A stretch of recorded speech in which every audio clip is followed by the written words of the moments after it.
Okay, let's give it up again for Kosine.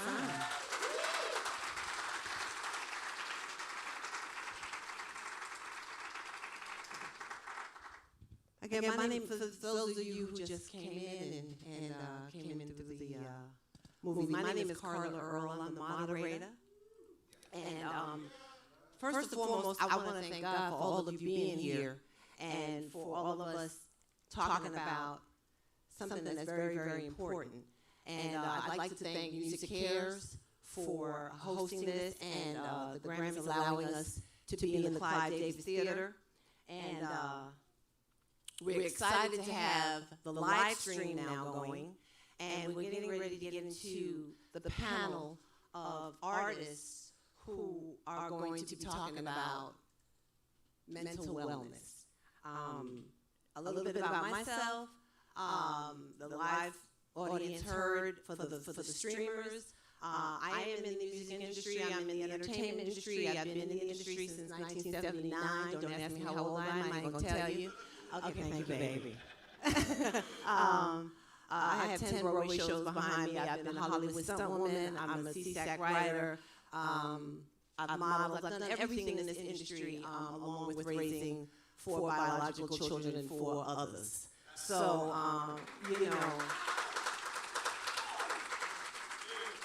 I'm also, and this is very important, I'm also on the board of directors of a company called BIPOC Minds Matters. And they're at BIPOCmindmatters.org. And what they do is they're mental health professionals.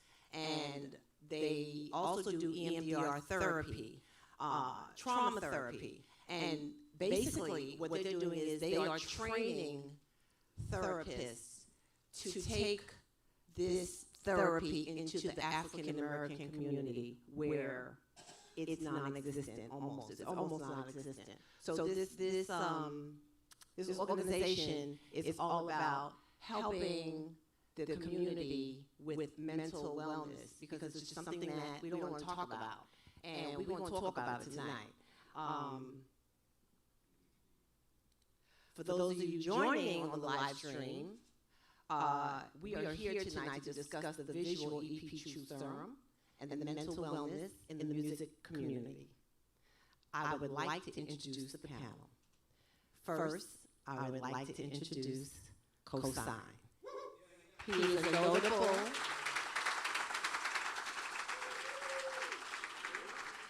is a notable actor and entertainer, also known as half of the LA-based production duo, The Interns.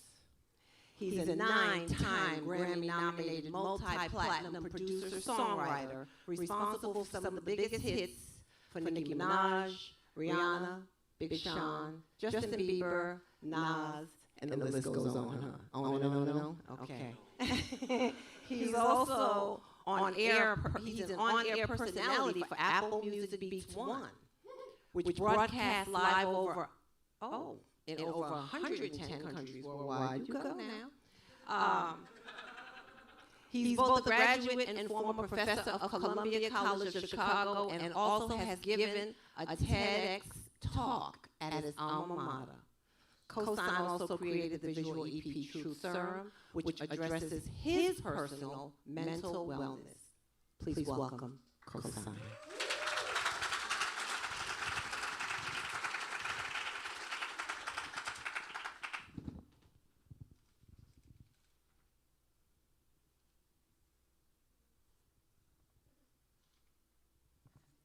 Talk, baby.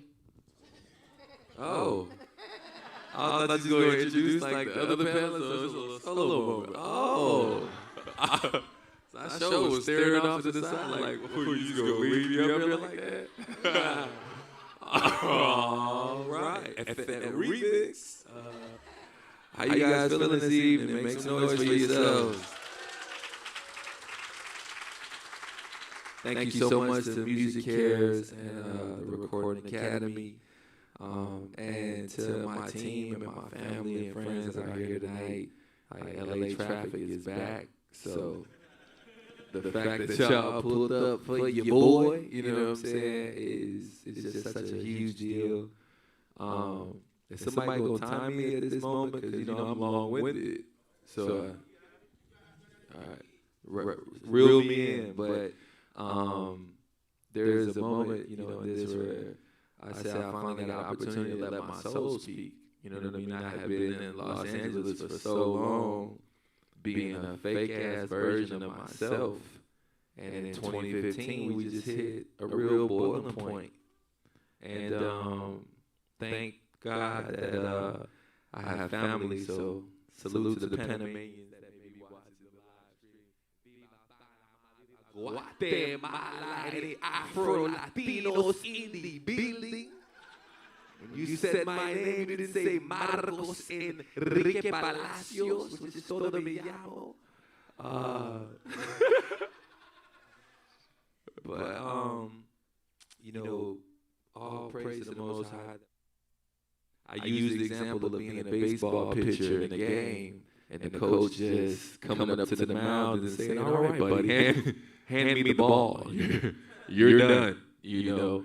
And it was the best thing that ever happened to me. Moving back to Chicago in 2015, there were two crazy moments where I feel like I had to have real, you might hear them as like a come to Jesus talk, or, you know, just those moments.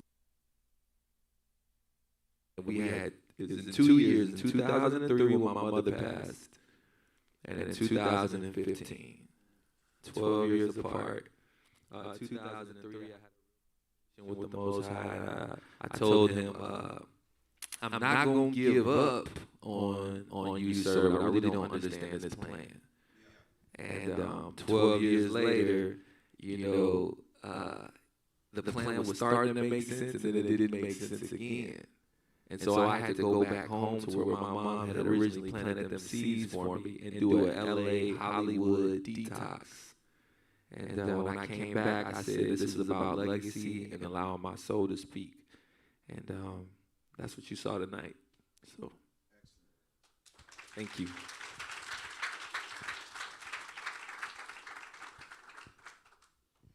Next, I'm going to call the rest of the panel up. Next, we have Austyn Wyche, a freelance photographer and a graphic designer from Chicago, Illinois. Crib. Wyche's approach as an artist is informed by his educational background. He recently received his MA in clinical psychology from Teachers College, Columbia University, and his BA in psychology at Morehouse College. Right. Wyche specializes in storytelling through the lens of the Black experience. His artwork and academic research focuses on race, hip-hop, and mental health. Welcome. Thank you. Next, I'm going to call up Austyn.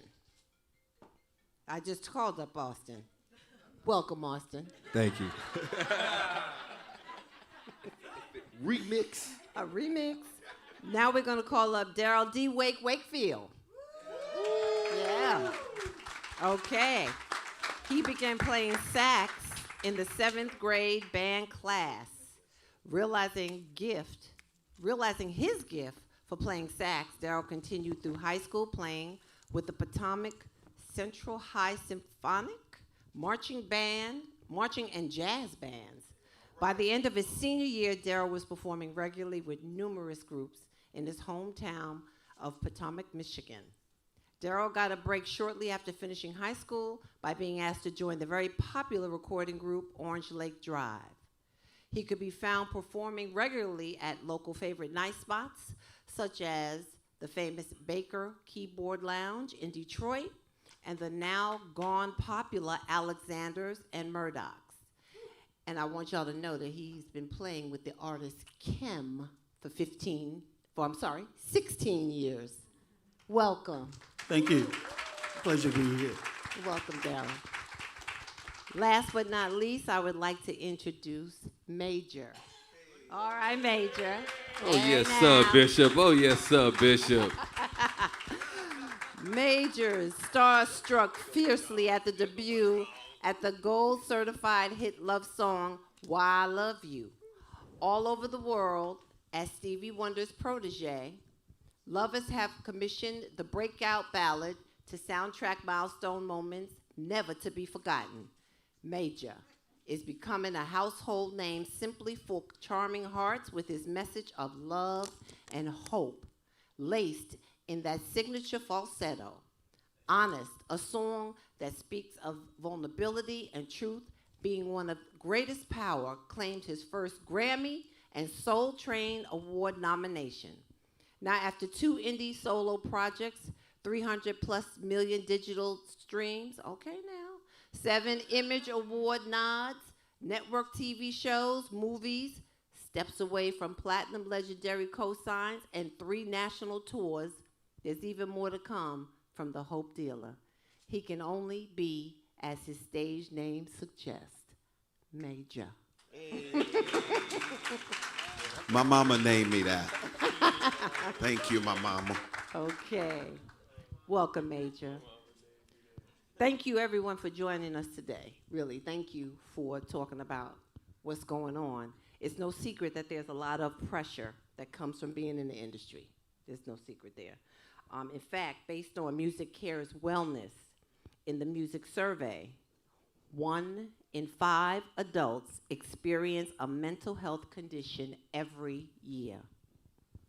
Alcohol and drugs are often used to self-medicate the symptoms of mental health problems.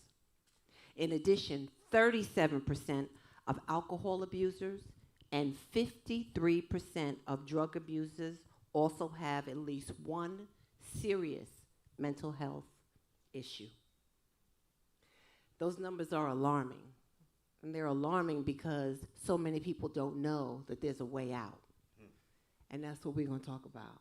We're going to talk about a way out. And I want to begin this conversation with Kosine. You are obviously very vulnerable in telling your story and sharing your challenges with mental health wellness. What made you want to share your story when there can be sometimes a stigma, specifically with Black men, attached to mental health wellness? They call it mental health illness, but we call it wellness because we get into the solution. Right. For me, it was going back home to Chicago again. I was in a session with Rhyme Fest, and he's like notable as the brother that co-wrote Jesus Walks for Kanye. And so I'm back in Chicago, we in the studio, and I asked him a question, and, you know, just real, I don't know, just kind of just threw it. You know how sometimes people just kind of throw a bar at you and they don't even know that they just changed your life? He was like, well, I really don't think that hard about it because my music is my ministry. I was just like, ooh, I didn't even know you could do music like that. You know what I mean? I thought you had to just make a beat and then try to find a major label to sell it to right away. I didn't know your music could be. And I was like, oh, so if I just take all of this truth in that was it. I'd love to find out from the panel their reactions to the video that you just watched. Can you talk about how you relate personally to Kosine's story? Why don't we start with you? Well, one, I relate to it because like a lot of the stuff in which he was talking about is research in my, just like throughout my academic career. And then 2, I think there's like relatability just between us having like similar like Chicago backgrounds as well. So like my research specifically looked at mental health within inner city like youth or Black men, particularly in Chicago, and a lot of the things in which he was talking about within the album and as we saw in the film were very prevalent issues that I found within my research. Next. Hi. And for me, I appreciated the storyline, if I'm to call it a storyline, the lifeline that I experienced viewing the EP. It really told my story on another level, not necessarily the high prestigious home. It was a lot less glamorous, but the process was very much the same. and the acceptance of others, the trying to assume I knew what the role and responsibility was of making it and being quote unquote successful, but falling flat on my face through the process and losing myself, and then having an opportunity to rediscover myself. It was like I read something a few days ago that said, have you ever thrown something away and realized that you needed it? And it's what I did with my life. So having an opportunity to, as I saw in the film, Kosine having an opportunity to get another opportunity to rediscover and reinvent was pretty much my experience. So I appreciate him being able to articulate it on film for others to see and identify with. Thank you. Yeah, I salute the work that Kosine did in this particular artistic expression, because I think it's a necessary conversation that needs to be had. It's the pink, green, gold, multicolored elephant in the room on many occasions. Many people wrestle with the pressures of society and the expectations of what society puts on us as creatives. They want from us, but they often don't pour back into us. And so I think it was a beautiful work that took us through the journey of even seeing how sometimes help is before us and we don't even know to grab hold of the help, because the rest is the very thing that's getting all of the attention. If I couldn't relate to it personally, as my own experience, I know that I've been a witness, front and center to this happening to various peers in this industry. We often learn about it in their biopics after their story, after their journey has been lived on earth. And I think his audacity to put out this work of art, this visual statement, is one that will arrest minds and call us to being more responsive and attentive in our accountability for one another before it's too late to give the flowers. Yeah. Thank you. Thank you. Very nice. Yes. The next question I want each of our panelists to answer. You work in an industry that can be sometimes very challenging. That's right, that's an understatement. It's challenging. What do each of you do to cope and to keep yourself healthy? Let's start with you. What do you do? Cope and stay healthy. All right, take vitamins. my herbs, drink a lot of water, eat a lot of fruits and vegetables, and read my Bible, read the Sefer. You know, a lot of us, we hide behind, I grew up in the church. I grew up in the church. And I never forget auditioning for Man Cave on BET. And it was 5 brothers auditioning, and then maybe 45 brothers in the lobby. And one night during the audition, the conversation in the lobby turned spiritual. And when we was talking about sports and girls and clothes and shoes, I was all up in the conversation. When they started talking about who is the holiest man in the Bible, I was quiet. And I was quiet because I hadn't read for real. And I said at that moment, okay, God, I'm never going to embarrass you like this again.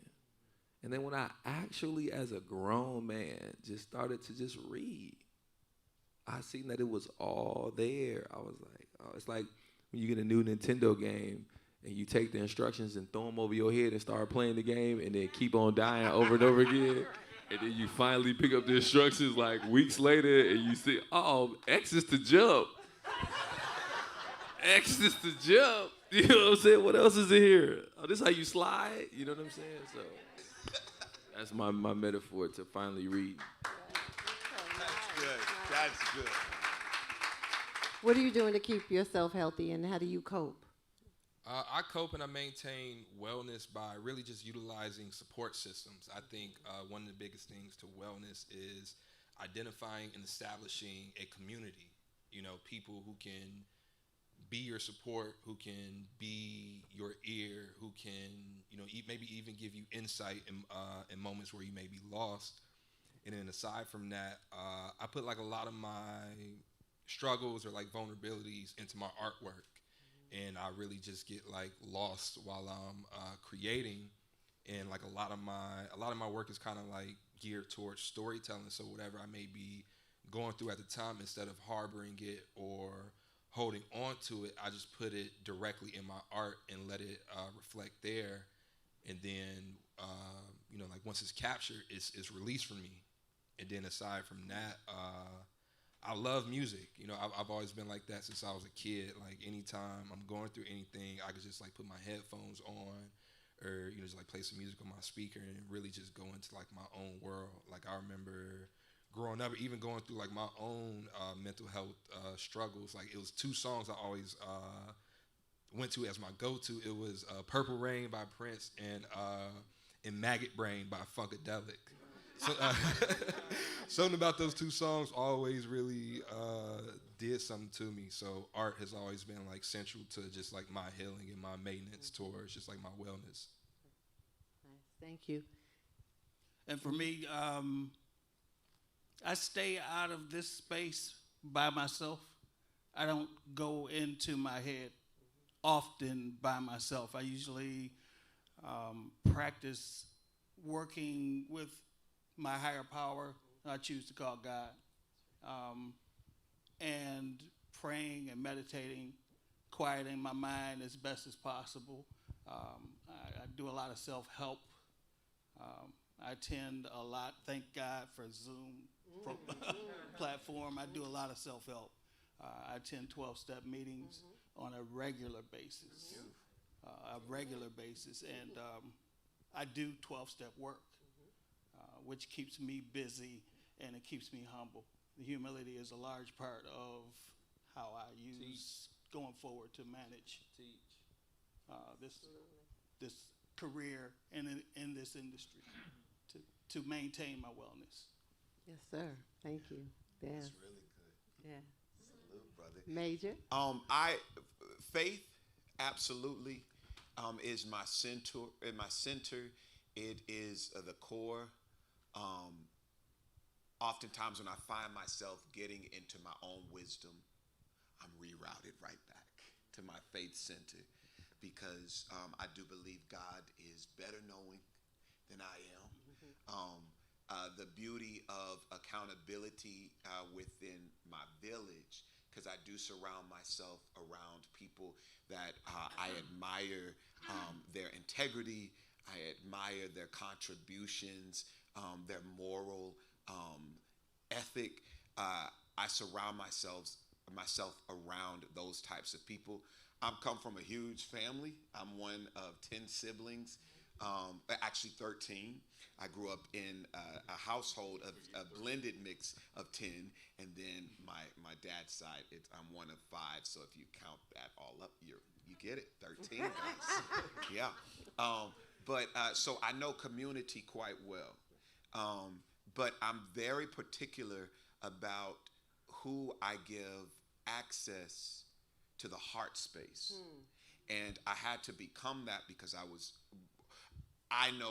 know my brother Kosine, we're both empaths. So we give and we give and we see and we give and we give and we give and we give. And rarely is it reciprocated. And so checking my village has been my key coping mechanism. I happen to have a beautiful wife who I've been married to for 10 months, going on 11. She's right there. And I'm going to shout her out a little extra today because she defended her dissertation today, and they ended it with Dr. Nichelle Devon Finley. So my wife is a doctor, and I guess I can cope with that too. That's a good coping skill. That's a good coping. Congratulations. excuse me, one more thing. Sure. I forgot to say this, and I feel like it would be remiss for me to not include this, especially on this panel discussion. Yes. Therapy. My senior year of college, I went through like a full entire like therapy session. I think I had like 10 sessions consecutively, and that definitely played like a huge role. I actually find it kind of interesting how, you know, like with this whole panel, everybody named all of these alternative, you know, sources for wellness, except for, you know, like the literal resources of people who are like professionally trained. And I think within our community, that's a huge issue just in terms of utilization and access to like just like proper mental health resources.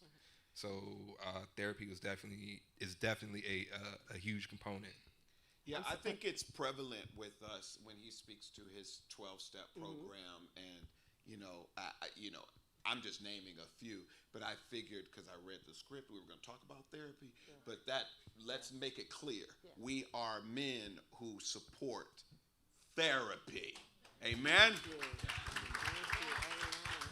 Yeah, I gotta share my story with therapy because the way that I went is a brother by the name of Garnett March. He called me one day and he sat down with me. He was just like, "Coach, you're one of the most talented people I've ever been in the studio with, and I would love to work with you, but I need you to get help first." And I already found the doctor, and he's one of the best in LA, and all you have to do is show up because I took care of this for the next couple months. I just need you to show up. And I share that story because sometimes we don't know how to help people, or we don't want to be pushy, and we don't want to whatever it is that you can just come up with so many different excuses as to why you don't push the button.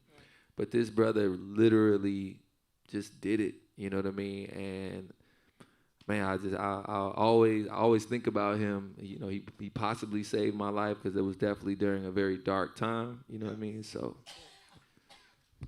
I'm just gonna go off script just a little bit, just for a moment, because you all are bringing this up, and I'm the only woman sitting up here, and I just kind of want to know, why is it so hard for men, especially of color, to consider having therapy? Where is that coming from? Is it generational? Is it ego? Is it you don't know that you even have a problem? Well, the panel?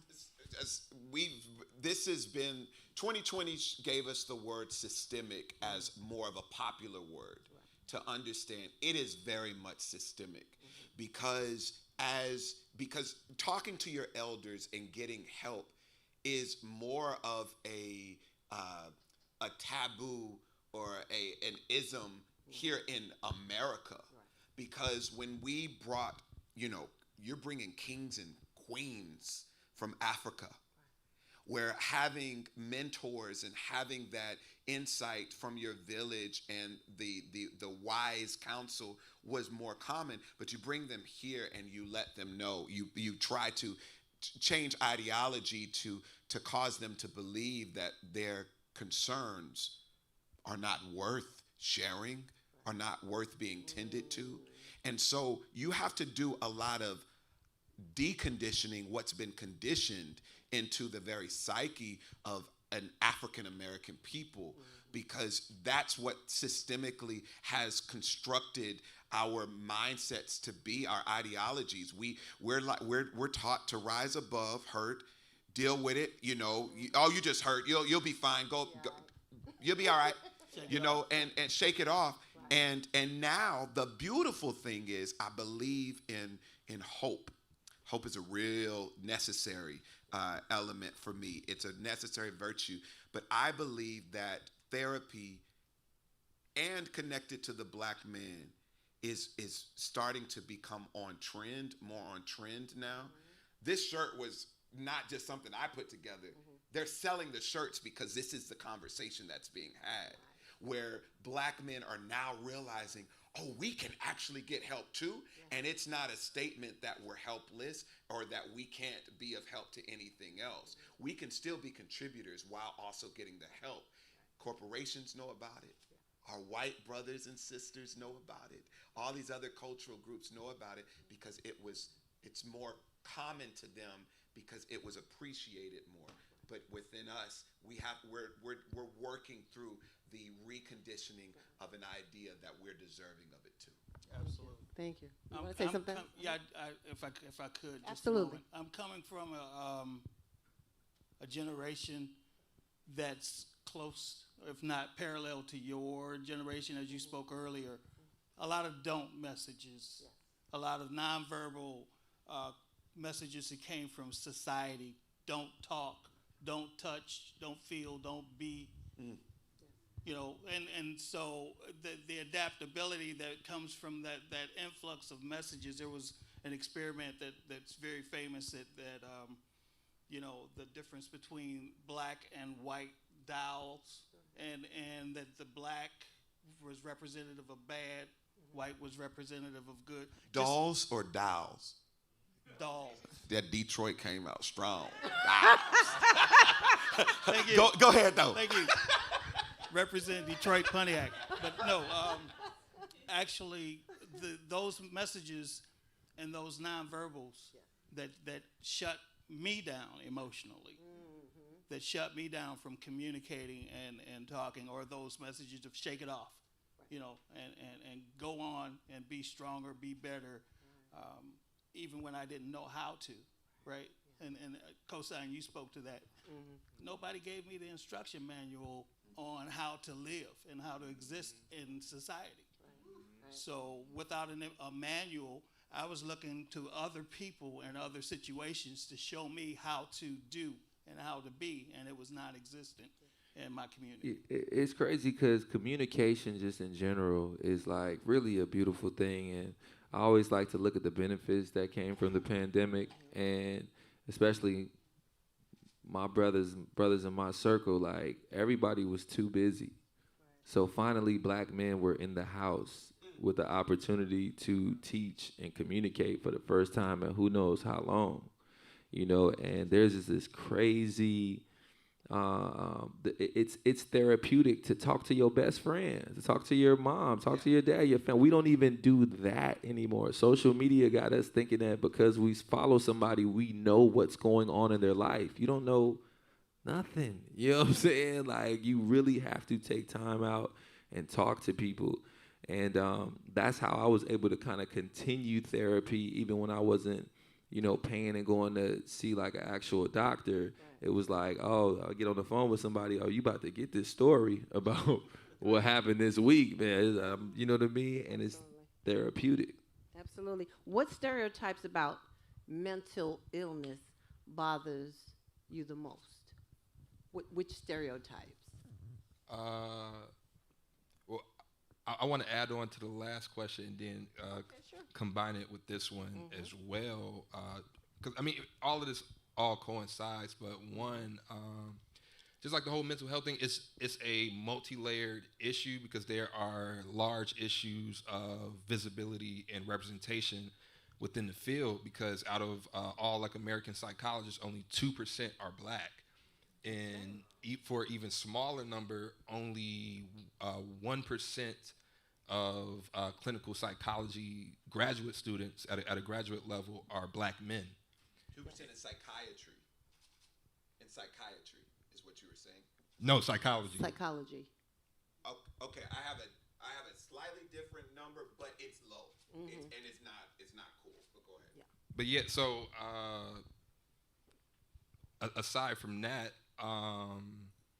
there are systemic issues just in terms of limited access to resources within our communities, and then also simply we're not featured in the research. And this goes back to visibility because once again, like when you look at me, you're looking at that 1%. And that's why, and when I was doing my research or just trying to find different sources, they simply just didn't exist.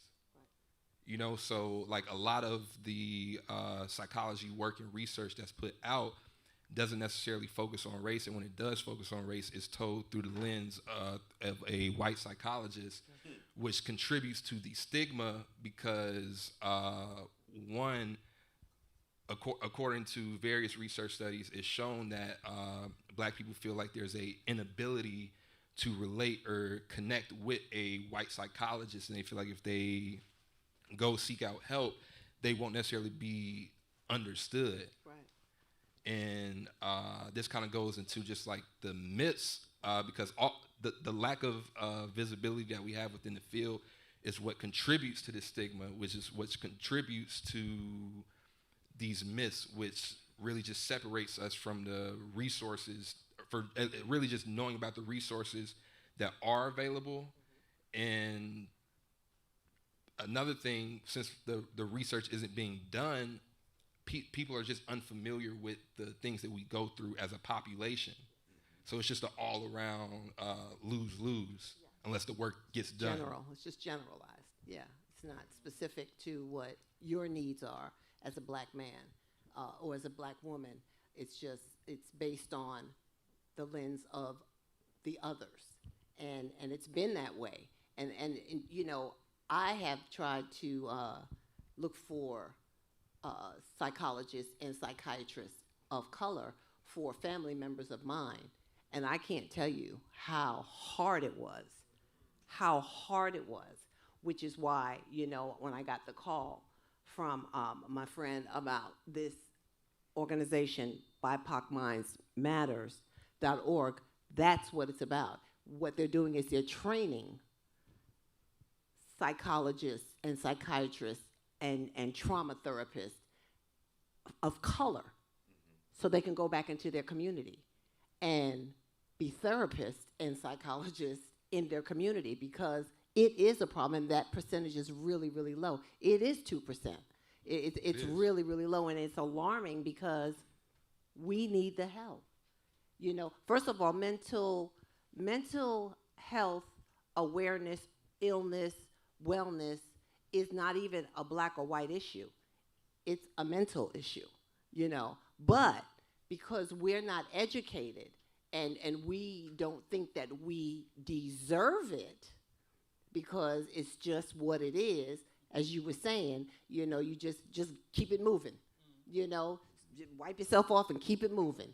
Well, you can't keep your mind moving when you don't know what's wrong with it. You know, you can't do better unless you know better. So, you know, that's I'm glad that you brought that up. I just want to ask, what does mental health mean to you, and is it the same as happiness? Anybody? On the panel? Come on. Go. I mean, Kosine? Kosine, it's perfect time. Does it mean happiness? I wouldn't say exactly. That's kind of, but you know, mental health is the consciousness to constantly be working towards that, and I think it's also a form of self-love. You know, when you just give and give and give, you know, you out of order. You know, you love others the way you love yourself, but if you don't love yourself, you know, if you don't take that time to really take care of yourself and take those moments, you know, you burn out. You know, we love being in LA and just being so busy out here. We is not that busy. Like, stop. Just stop it. You know what I'm saying? Because how busy you gonna be when you burn out? You know, you see it happen to people all the time. So I just have I've fallen in love with the process. I've made peace with the fact that this is a marathon, and we're supposed to endure through the marathon and just enjoy the process. For me,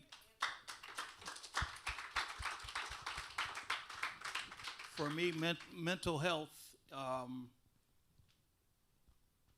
is knowledge of my mental status, my mental condition, as best as I can discern it, from the standpoint of stress management, from the standpoint of anger management, from the ability to verbalize my feelings, and not be okay and fine all the time, but be able to say and articulate I'm feeling stressed. I need a moment to process what just happened, and the awareness of being able to identify when I'm in those places and giving myself permission to process so that I can say what it is that I need to say in order to get what I need to get and reciprocate from a human perspective with the other parties that I deal with on a regular basis. We're also in a industry that is full of rejection. So, how do you deal with, for every gig that you get, how many you don't get? Do you process that, or does it stay internalized and you're not good enough anymore? I got a good answer about that. Come for on. real. Because, coming from Chicago, and not having the luxury of having a cosign or having a big name sign us and put us on. You know what I'm saying? You are always wondering, who will it be that believes in you? And every time, because it's not, it's not a lot of people, unfortunately. I don't know what's wrong with people. But, you know what I'm saying? When you do find those people that believe in you, you understand that they have vision, not just sight. You know what I mean? And you lean into them. Excuse my language. Fuck with the people that fuck with you. You know what I'm saying? Like, and that's the thing. Sometimes we take the time to chase all these people who don't have time for us. And we're overlooking these people that will go to war for you. They might not wear a bunch of diamonds or have the big name, big articles, but they have passion and they believe in you. So those people always stand out to me. That's why my team is so fire. Look at it. I think it's essential to understand that, and this is understood beyond just music industry, but because we're clearly speaking specifically to music industry, the no's are a part of it. It's all a part of it. The rejection is a part of it. And we've heard the cliche statement that rejection is God's protection. And oftentimes I have found that to be one of the truest statements in hindsight, because a lot of the things that we think we need, that we think we want, that don't necessarily come to us after a while. You look back and you said, oh, that wasn't what I wanted. And the thing called destiny is going to pick up every element that is deserving to you fulfilling your life assignment. If you lean into knowing that you will get everything that is meant to be in order for you to become everything you are meant to be, you will stop allowing the rejection to deject you, to cause you to feel as though you're not enough. Step into rooms. This is conversation that I've had to have with myself. Step into rooms understanding that you are an answer to the need. You don't step into the room thinking that you need what they have, because at the end of the day, they wouldn't be interviewing you if they were not absent of an answer. So it's a mindset shift that takes some time, but because I know that a lot of aspiring artists and creatives and business leaders and future change makers are watching this, I want you to know that the no should easily be switched to the acronym next one. That's right. Because your next one is going to be the good one. That's right. Go with it. Nice. Thank you. I'm going to, do we have time for one more, or are we going to take Q&A? Q&A? Okay. Well, first of all, let's thank the panel. Thank the panel. And at this point, I'm going to take some hands. And yes, sir. First of all, thank you so much for your insane conversations.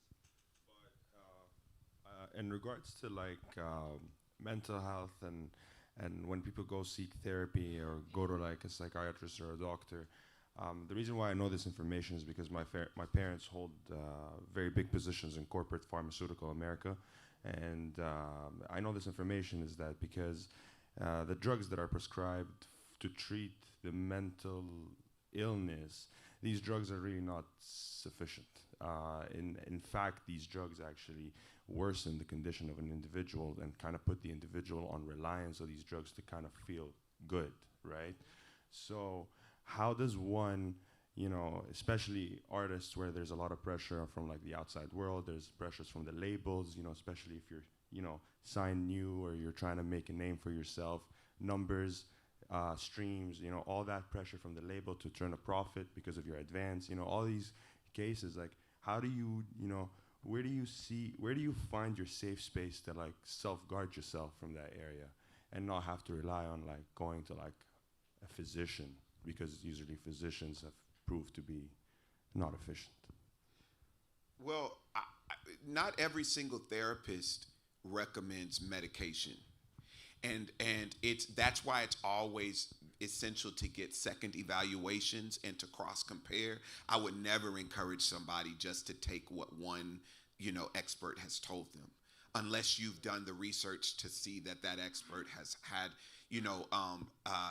experiences that are similar to yours. Second opinions, third opinions are essential.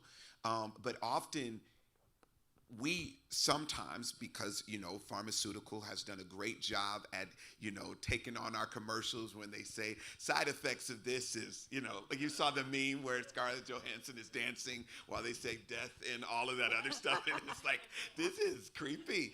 But the thing is, sometimes therapy is the remedy because it's simply having an outlet. Therapists aren't all knowing. They're skilled in being able to help you navigate your thought process and your why and finding your why and rerouting yourself to those spaces. And so when you have healthy therapy as a continuum, on a regular, it often will be the thing that you realize, I actually don't need these antidepressants. I'm never, ever going to advocate for somebody not getting what is recommended if they truly have a mental lapse or illness that really requires that. But getting the therapy first and not thinking medication first, I would always encourage. Yeah. Also, I just want to mention one thing that's very important in going to therapy or to a therapist is being honest. You have to be honest about why you're there, because if you're not honest, they can't help you. Did you know I had a song about honest? I had a song talking about that. Keep going. We can play the song. I'm joking, but go ahead.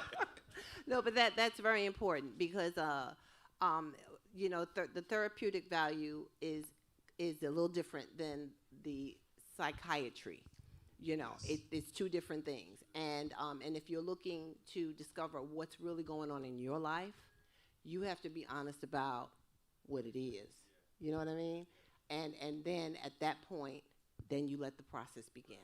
But in terms of like therapy and going back to Kosine's like points, like why would someone go to a therapist who is going to help you? You're gonna sit there and explain to him or her the process of your life and what you've gone through, and maybe that person may not really understand. Sure, they're trained. Sure, they're like by designation and by credentials they can do the job, but your support system is very important. I think that's a very good thing. Your friends, your best friends, your homies that have been a ride or die for you since day zero. I'm not talking about, your recent friends, because friends are here for like a reason and some are there for a season, right? So it changes, right? So you look at your friends, those support systems. And then also, I think one thing that I've been really, really attracted to recently, especially for mental health, is that the alternatives of using psychedelics and microdosing psychedelics in order to help you, cope or help people cope with post-traumatic stress disorder,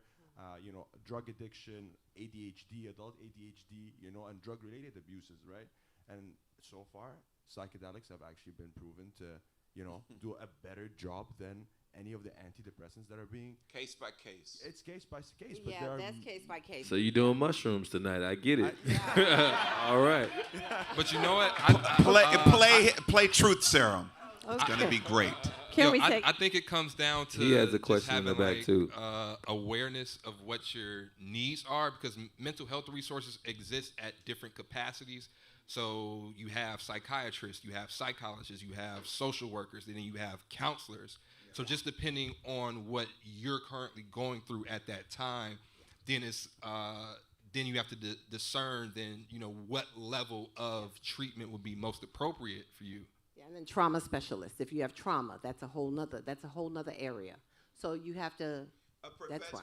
And a professional therapist or counselor is going to route you to the expert because oftentimes, because this is not something that is common to our community, we're not going to say, I'm going to a trauma specialist because I had a tough childhood. You go to that therapist. The therapist, in their expertise, is going to say trauma therapy, psychiatry. We need to deal with this in a different segment, a different tier. And so, I think it's key not to expect broken people to already know what their brokenness is. That part. Yeah, it's not always a one. We have a question back here. I just want to say thank you guys for this Truth Serum today. Suicide, it's a big issue. Have any of you all faced that consequence or that thought? Man, that's kind of crazy, and this is a moment in which my faith was strengthened because it was only it was like 0.4 of a second for me. All praise to the Most High. It was 0.4 of a second where I was in the house, I'm alone, it's getting crazy, and the minute that the thought just tried to walk through my mind, the door of my house opened. And it was my homie Jesty there. And he's actually like one of the most spiritual brothers that I have access to in life. And in that moment, I was able to see how I was protected. I was able to really see that the inkling of that moment happening. A brother walked in. I was able to kind of talk, and it kind of just, how like you could just be scrolling on your phone for a second, lost in the Instagram hole, and something pull you out of it. It was like the homie pulled me out of that moment, So, yeah. Suicide, that's a very good question. Being honest is part of the whole thing. I have 23 years of sobriety. And 23 years ago, I made a decision to stop killing myself. What I didn't know was that I was killing myself. But I made a decision that it was time to stop killing myself. Not just my physical, but my soul. Yeah. So I remember waking up saying, damn, you still here? So is that actually me driving a car off the cliff? Not physically, but yes. Just the thought of me saying, damn, you still here? Yeah. So there are so many types of suicidal thoughts. So many types of suicidal thoughts before the action. Absolutely. And until you get honest with yourself, you don't even know it.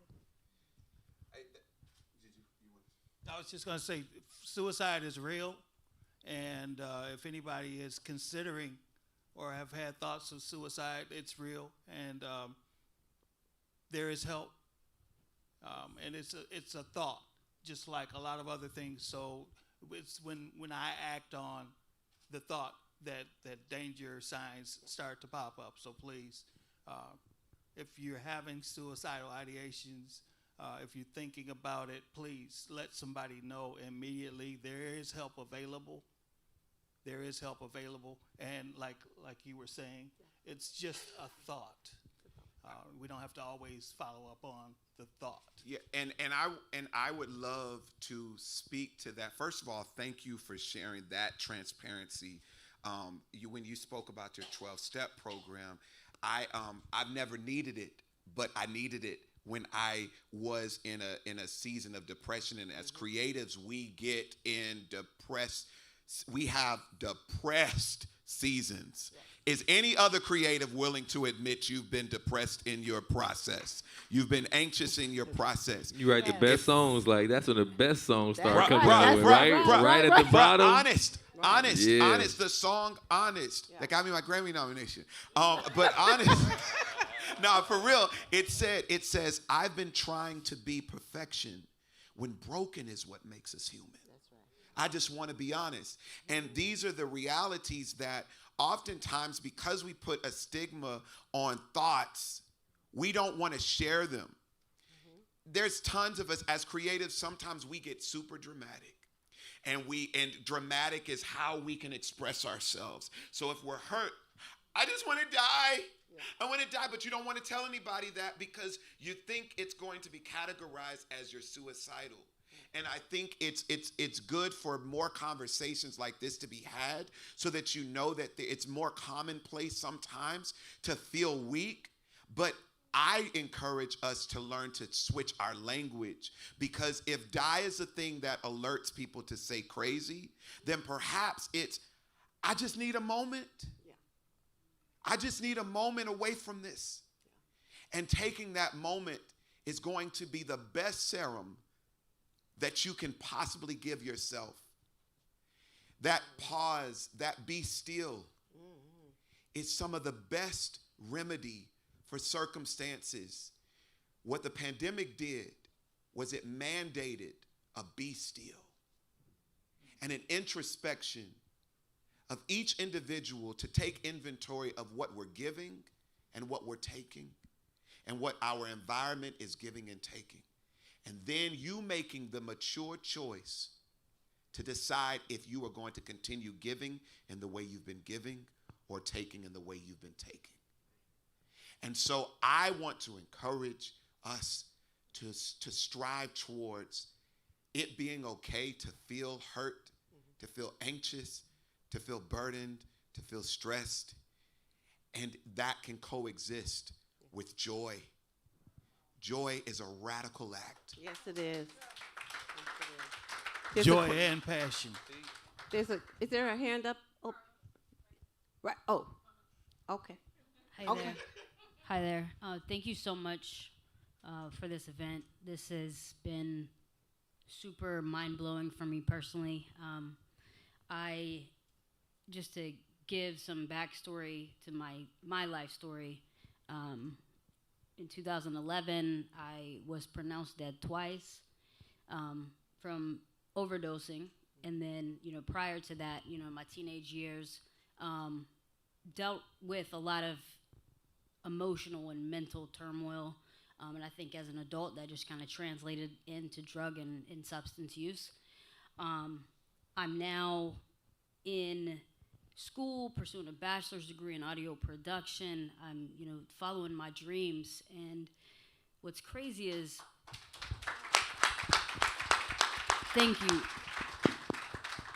you. What's crazy though is, no matter how much I accomplish, no matter how much I succeed, at the end of the day, I can go home, or not leave my home, in other words, and, just have these thoughts in the back of my mind, and I will be that person in the crowd to say, like, you never know, like, what someone's going through beside you.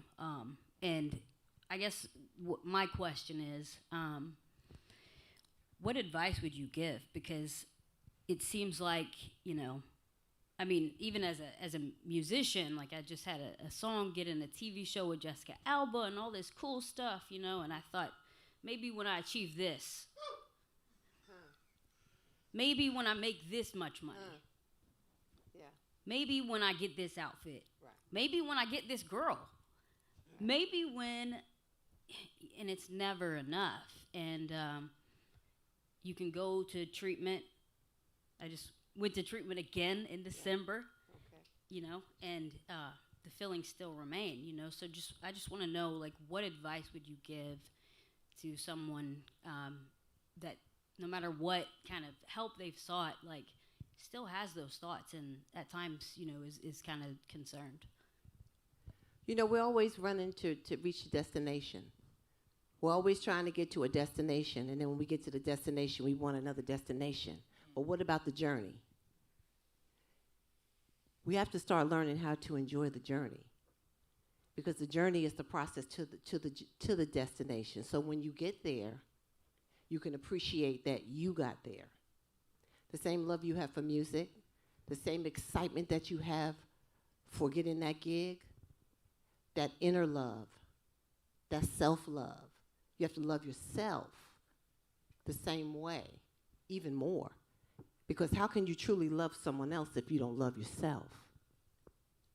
How do you truly get to know anyone else when you don't know yourself? And that takes time. And it is a process, and it's practice. Practice and more practice. What if I can interject, what I've come to understand,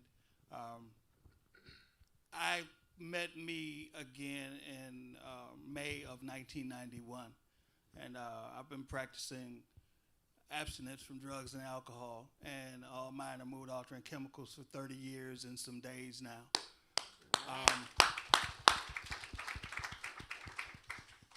It's an inside job, and I came to understand, for me, I had to learn what the work was and become willing to do the work, to satisfy and find the joy myself. If Kosine, if you don't pat me on the back, if you, Major, don't pat me on the back, if y'all don't pat me on the back, I have to be able to learn how to give myself that accolade. And that's one of the things that I found out during the pandemic, when the phones weren't being answered and when nobody was available or I couldn't go around other people. How do I continue to esteem myself enough to be worthy and not be just the next note or the next show or the next instrument that I played, and that's all the value and the worth that I have, or someone else telling me I'm okay, as opposed to being okay and being enough. And then what I discovered, the gift in that is I had something to offer, and learning how to be that for myself. How can I love you and I don't know how to love me? So it was a journey to the inside. It was a journey to the inside instead of the outside, instead of seeking things outside of myself, being enough, right? I can be enough. And that I want to add a musical soundtrack, to that, because that's heavy. And so when you get in your car today, I don't know if you got Apple Music or Spotify or whatever, but you go to Donald Lawrence, Encourage Yourself, and let that take you home, because I used to, for everything that you just said, I think about the early morning flights when it was just, I'm about to crack, and I just get in my seat, turn that on, and just start crying. I know the little lady gonna come with some tissue, grab a tissue, put my sunglasses on, just had this moment. But as an only child, and as an only child who lost his single mom at 20 years old, my life has been encouraging myself, and one thing that I want you to know is it's really about helping others too, right? Because when you shared your story, you saw how the room started clapping, because now your story has become a testimony. And so if I don't do Truth Serum and take that time to create this labor of love, we don't even have this moment for you to get some of this healing. You know what I'm saying? But that's what's in the art. That's what we're creating. There's healing in the art, and there's healing in your story. All you got to do is tell it. You don't even need no extra added preservatives. You can just tell the truth, and that will heal. Nice. We have one. Can I tell her before you get, sis, what's your name? Jacqueline. Jacqueline, You are worthy of the joy on top as well as the joy when you don't see it up That's there. right. You said you went to treatment. You're still feeling what you're feeling. This thing is a process, as she said. And if you know anything about music and you've experienced some successes, none of that stuff happened overnight. That's right. Not one of them. You didn't just get to Jessica's album and she said, oh, cool, I take what you got. Right. It was a process to get there. Your healing and your breakthrough is going to be a process. And if you want your healing as much as you want that success, you're going to get it. So I'm challenging you to get back to you and understand that you are the major key. If you're not healed, the success is fleeting. True success is that internal healing. Ask any superstar. They will tell you we've had it all, but we didn't have it all until we had our healing. Love yourself because you're deserving of that which you give. Hey, Cole, you said something in your film. You said, if you can imagine your worst nightmare. Yeah, if my worst nightmare could come true, so could all my wildest dreams. That's it. Come on, bro. Yeah. That's the 2003 conversation with God, because it's like, oh, y'all out here taking people mamas? Like, oh, wait, God. Because I'm in this house alone right now. You know what I'm saying? And I'm not ready to take care of a mortgage, none of that. But as I sat in it and was like, oh, so then if my worst nightmare could come true, you know what I mean? And then now I'm in the studio with Big Sean, and here comes a platinum record, and here comes TED Talk, Degrees, Move, everything continues, and it has to happen. That's a part of what the deal is. It has to happen. I have to screen my movie at the Recording Academy with all y'all beautiful people. Of course it had to happen. And it will continue to. There are blessings that are promised to us if we will endure. You know, so that's what we're here for, to hold each other up, to keep each other, you know, encouraged and motivated. Write that song, write that movie, play that song, take your saxophone lessons, you know what I'm saying? Like, stay encouraged. And stay ready. Stay ready. Yeah. Coach, in the movie, you also there was something that stood out that we didn't talk about that I just want to touch because she's touching on it. The little girl. You tapped in your little self, even though it was a little girl, but it was your, you know, these things that happen to us don't happen to us overnight. Come on. That's little Carla. That's little Coast. That's little Major. Yeah. That's the little you. And you got to let little you know that she's okay now. And that she going to be all right. Yeah. Okay? All right, we have one more. Yeah, baby. Real quick, how you doing? Two more? Okay. All right. Who has the mic? Real quick, to just piggyback off of also what they were saying, and this is a BIPOC and about people of color. I also think that all of us, we only have each other in these industries, right? And also our people of color who are LGBTQ. I think we have to come more together in the industry sometime. Like, if the world's against us, we can't be against each other. And that's one of the things I find that being in the industry as a non-binary, even from the Black community, sometimes it's a little tougher, right? So I think us being aware of that. Going on to my question that I had for the panel was burnout. What do you guys do in regards to, like, do you all have a ritual in regards to burnout? And how do you come back from that feeling of burnout where you lack that motivation? Is there a fitness regimen? What do you do to get re-inspired and back going? So it's crazy because I used to have this phrase called sleep ain't really sleep when you're constantly dreaming of waking up the world, right? So that was my way of justifying why I don't sleep like that, right? And then, of course, I hit that burnout. And then I went, like I said, and started to actually read, right? So looking at the commandments one day, man, it's like 1 day a week, take a day off. You know what I mean? It's just like the most common sense. Like, it's just like, one, you know, so then, you know, me being the professor, right, that I am, I put it to test, though. You know what I'm saying? I really put it to test. Like, all right, Saturdays we ain't gonna do nothing in the house. We here chilling. You know what I'm saying?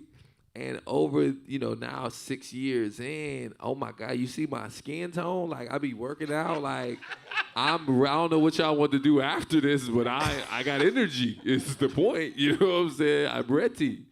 And I've seen that benefit, you know. Also, real quick, to anybody from the cast that is in the building tonight, can any cast members raise your hand? Is it Woo! Phil? Yeah. Matter of fact, y'all just stand up real quick, man, because, you know, one time for the cast is in the building. That was a dad. That's my daddy that didn't shake my hand. Yeah. Hey, Dad.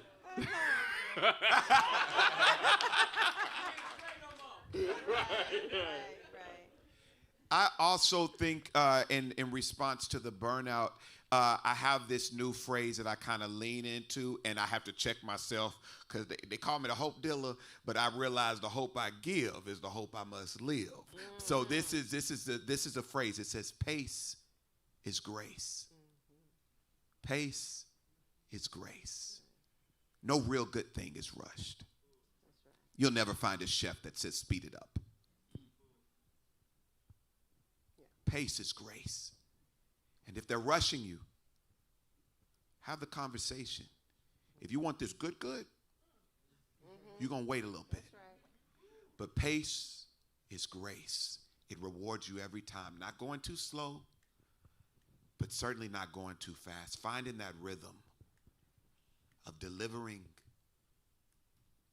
as it meets your need and the need of that which you're pouring into. Pace is grace. If you can say that, then you're good. If you burned out and you can't utter those words, chill. Because it's called burnout for a reason, right? Right. You know what I'm saying? Right. It's called burnout for a reason. If you burned out, then it's possible that, for me, I'm moving too fast, right? I'm playing God because I'm moving too fast. Like Coach said, it's a marathon. It's not a race. It's not a sprint, right? Let's walk down and get it done. We can do it all instead of running down and running out of breath and not being able to do what I'm supposed to do when I get there. Also, it's really critical to just be intentional with your self-care. You know, put yourself on a routine, on a regimen, on a schedule. You know, the same way that you have a schedule to work. You work from 9 to 5, you know, Monday through Friday. Hey, 7 to 9, those are your self-care hours. You know, you're doing yoga, you're meditating, you're reading scripture, whatever self-care looks like for you. You know, it's really, like I said, it's just important to be intentional. And I spontaneously have to take a mental health day because, you know, we get into the rat race of making money. I just don't let money make me. I make money. I don't let money make me. So when I need a mental health day, I shut it down. I just shut it down. It's like you just told money right there. You was like, let me tell you something with your little green ass. Back your green ass off. You did that. You did that. You told $100. What's $100? What's $100? What's $100? I'll make 3 tomorrow. All right, last question. Hey, how you guys doing? My name is Notorious Note, singer, songwriter, artist. My question for you guys is, when do you know it's time to stop thinking in survival mode? Because I find myself sometimes thinking in survival mode, like moving in survival mode, being out here in LA, coming from different areas. I'm from Miami originally, but I lived all over. But like a lot of creatives, a lot of artists, singers around me that are friends of mine, you know, I witnessed them going through the same thing, and myself, I observe myself moving in survival mode. So my question is, when do you know it's time to stop moving in survival mode when you have a lot of your, dreams coming true and people around you that's already pushing towards your success? Well, you gotta plan it, right? You gotta plan it, and it's crazy because, a good 9 times out of 10, is the plan gonna be exactly how it was when you first started writing it? Probably not. You know what I mean? But when you fail to plan, you are planning to fail, young man. You know what I'm saying? So right now, if you look at my phones, you will look at almost 3,000 notes. I got Write Your Life tatted on my arm. You have to write it down. And you have to actually visualize, what does stability look like in California? You know what I'm saying? We know from a real estate perspective, we in some of the most expensive territory in this here United States, brother. You know what I'm saying? So you got to really plan that out. Like, all right, well, how much money a month and how much money a year do you need to sustain? And if you don't make enough of that, or if it gets crazy like that, looking at your support system, the homie, because that roommate life, we moved out here from Chicago. We had the 99 Buick Century, what I'm talking about? And it's crazy because the AC didn't work in there. We couldn't afford to get it fixed for some time. And I was like, man, we was really coming up to session sweating already. But anyway, you had those moments where you grinding with your roommate for a second and really laying out that plan and being diligent about taking those steps. Because if you don't plan and start working towards the plan that's going to lead you to stability and getting out of survival mode, then you always just going to be taking you're going to be pulled in so many different directions. You know what I mean? I don't think you'll ever fully get out of survival mode when you're a big dreamer, but I think it's okay for some seasons not to be that, because sometimes out of survival mode produces some of your best stuff. You know how some people say procrastinators produce their best work when pressure is put on them.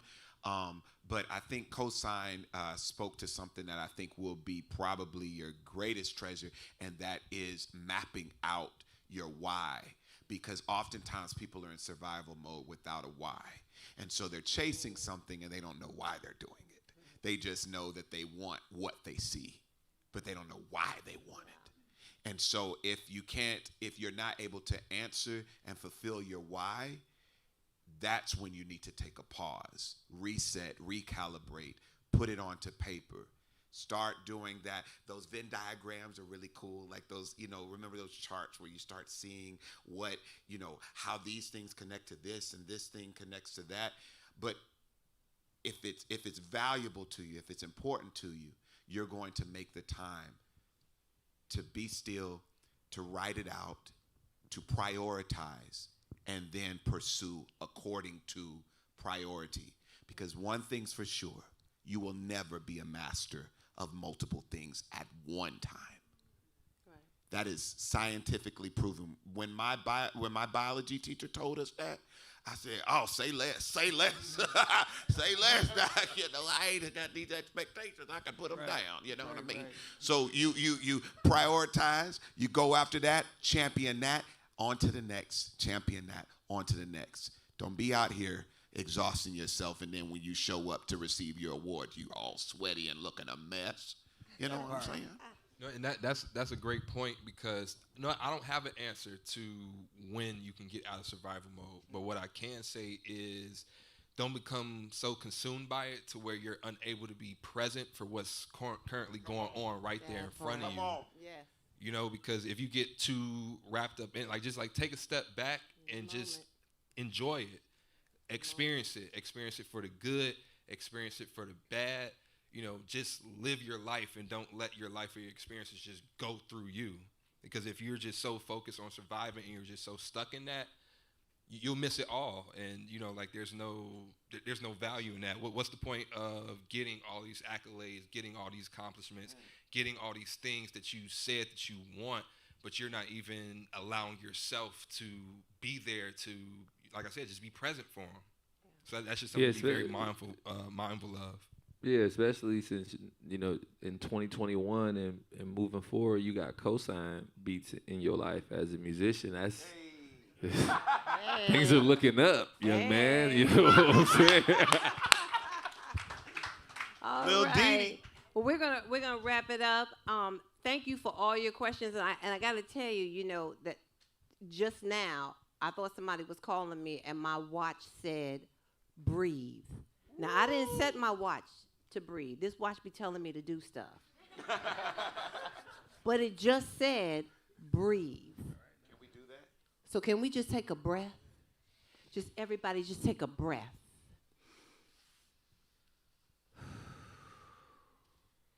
And just know that everything that you're working for is going to come to fruition, but you got to do the work. You do the work, you get the rewards. And it happens moment by moment. Enjoy the moments, man. Enjoy the moments. Thank you so much, panel. Thank you so much. Thank you so much, audience. Thank you so much for those of you that are live streaming. And thank you, MusiCares, for putting this on. And for the Grammys, for us letting us have the room. Thank you so much to everybody that's involved. Yvonne, thank you, Shireen. Absolutely, you want the mic?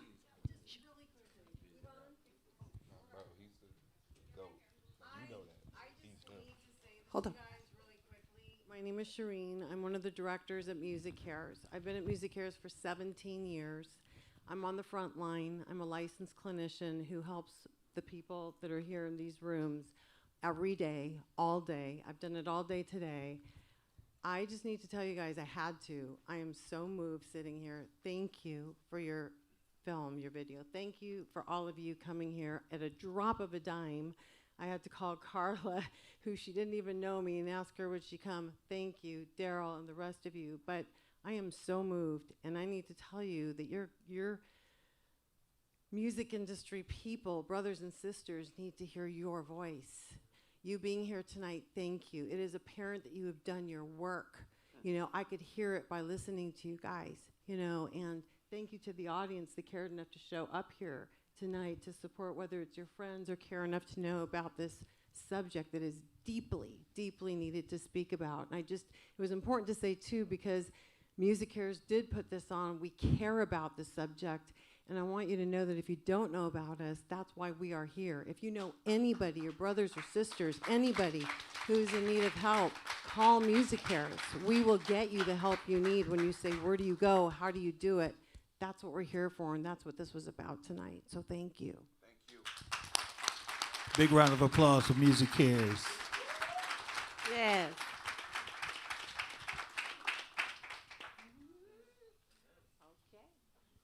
And we're done.